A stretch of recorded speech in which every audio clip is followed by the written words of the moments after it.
लोमड़ी और बीमार शेर। जंगल का राजा शेर बूढ़ा हो चला था। उसकी शक्ति क्षीण हो गई थी। उसमें इतना बल शेष नहीं था कि जंगल में जाकर शिकार कर सके। इस स्थिति में उसके समक्ष भूखे मरने की नौबत आ गई थी। एक दिन अपनी गुफा में बैठा भूखा शेर सोचने लगा कि यदि यही स्थिति रही तो उसकी मृत्यु निकट है। उसे कोई न कोई उपाय सोचना होगा ताकि बैठे बिठाए ही भोजन की व्यवस्था हो जाए।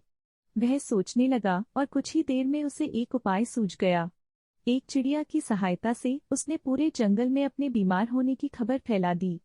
जंगल के राजा शेर के बीमार होने की खबर सुनकर जंगल के जानवर उसका हालचाल पूछने उसके पास पहुंचने लगे। शेर इसी ताक में था। जैसे ही कोई जानवर उससे मिलने गुफा में प्रवेश करता वह उसे दबोचकर मार डालता और छपकर उसका मांस खाता। हर दिन कोई न कोई जानवर उसे देखने आता रहता और शेर को गुफा में ही शिकार हाथ लग जाता। उसके दिन बड़े आराम से गुजरने लगे। अब उसे भोजन के लिए जंगल में भटकने की आवश्यकता नहीं रह गई थी।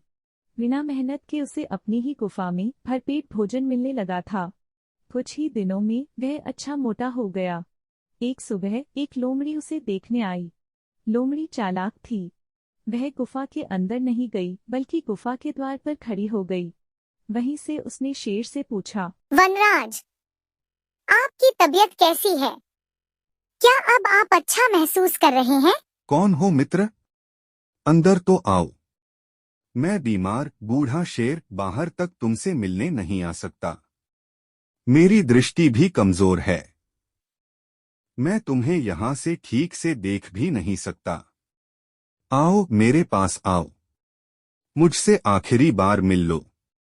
मैं कुछ ही दिनों का मेहमान हूँ। शेर ने फुसलाकर लोमड़ी को गुफा के अंदर बुलाने का प्रयत्न किया।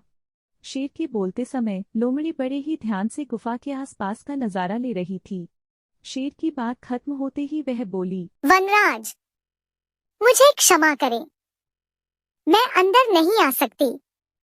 आपकी गुफा में अंदर जाते हुए जानवरों के पैरों के निशान तो हैं, किंतु बाहर आते हुए नहीं। इसका अर्थ मैं समझ गई हूँ।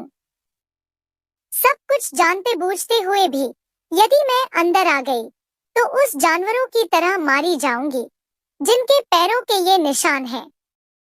इसलिए मैं जा रही हूँ। लोमड़ी ने जंगल में जाकर बूढ़े शेर की करतूत सभी जानवरों को बता दी। उसके बाद कोई भी जानवर शेर से मिलने नहीं गया।